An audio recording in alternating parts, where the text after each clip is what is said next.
Bu şehir dar geliyor. Esecili vırmam. Adını fısıldıyor geceler. Tıçuy. Gece çöker üstüme kalbim ağır.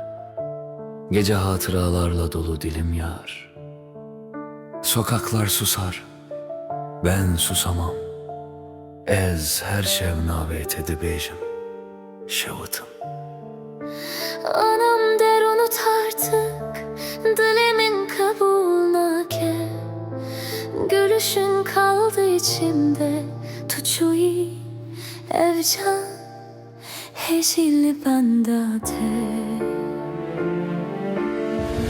Esecili bendateme, dilimin beteni ve Tuduri ezli virmam, her şey navete şutum.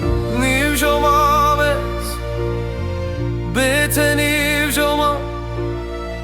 Nerojene şevaşti, evevin şert bu dilimde.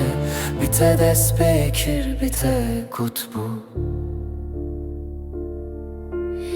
Sokak sokak dolaştım seni, adımlarım yorgun, içim eski bitti dedin bir gece.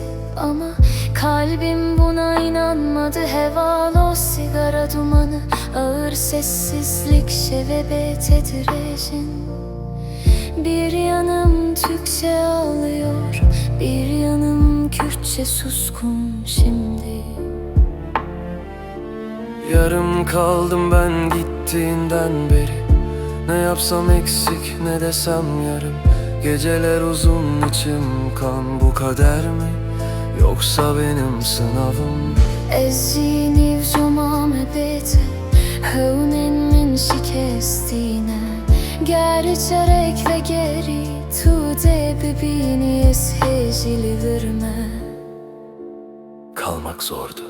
Gitmekte Bazı aşklar sessizce ölür. Ben de yarım kaldım inan.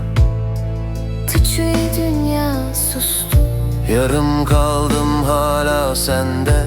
Zaman bile bizi unuttu.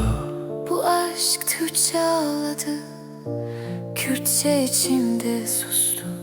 Bazı gidişler biter sanılır, ama hiç de hiç bitmez, durmaz. Yarım kalan Yarım kalan Nivjomam. bazı gidişler